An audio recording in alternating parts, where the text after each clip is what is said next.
आंदोलन केलेलं आहे. तर या आंदोलनामध्ये सचिन जांभळे हे डेक्कनमध्ये लोकांना जागृत करत आहेत. तर त्यांचं आपण मत जाणून घेऊया की नक्की काय प्रकार आहे हा. काय होते माहिती आहे का, पिते दूध डोळे मिटून जात मांजराची, मनी चोरट्याच्या कारे भीती चांदण्याची. ही चांदण्याची भीती कुणालाय नक्की, पोलिसांना, न्यायव्यवस्थेला का बिल्डरला, अग्रवालला.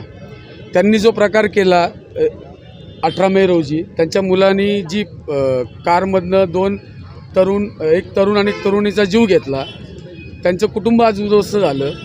म्हणजे कुणाचंही बिल्डरचा पोरगा उद्या दारू पिऊन पबमध्ये जाईल, एखादी कार घेईल, सर्वसामान्य पुणेकर नागरिकांना उडवल आणि कोर्ट म्हणेल की 300 पानी निबंध लिहा, 15 दिवस ट्रॉफिक वाल्यासंघ नियम शिका.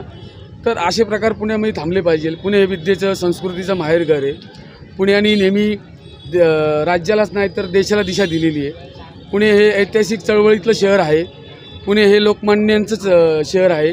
ज्या लोकमान्य बाळ गंगाधर टिळकांनी स्वराज्य माझा जन्मसिद्ध हक्क आहे आणि तो मी मिळवणारच ही गर्जना केली या पुणे शहरातनं.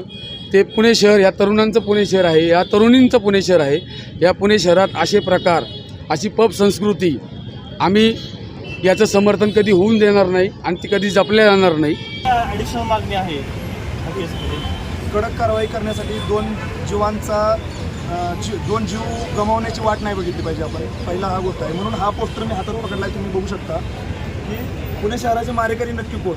आम्ही लोकमतला परवा एक पेपरला बातमी बघितली की पबच्या सगळ्या मालकांसोबत सगळेच पुढारी दिसत आहेत, सगळ्याच पक्षांचे. एकही पक्षाचा पुढारी त्याला मुकलेला नाही. मग हम आम्ही सब नंगे आहे. आता तुम्ही नाटक करू नका की आम्ही तुमची जबाबदारी आहोत, आम्ही कारवाई करतोय, आम्ही कडक कारवाई करतोय, आम्ही तुम्हाला न्याय मिळवून देतोय. तुम्ही सगळे नागडे आहात. दररोज आम्ही बातम्या बघतोय आणि आम्हाला हेच सांगायचे, हे सगळे सामील आहेत.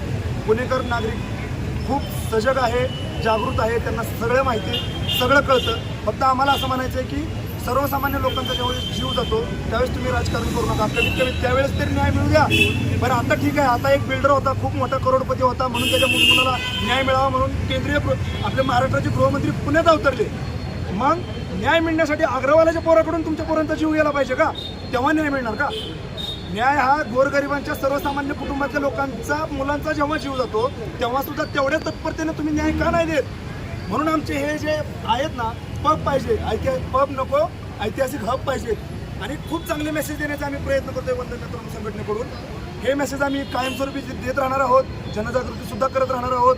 आणि हे जे पुणेचं विद्येचं माहेरघर आपण पुणे म्हणतो, त्याला काळीमा फासणं हे महाराष्ट्राला काळीमा फासण्यासारखं आहे.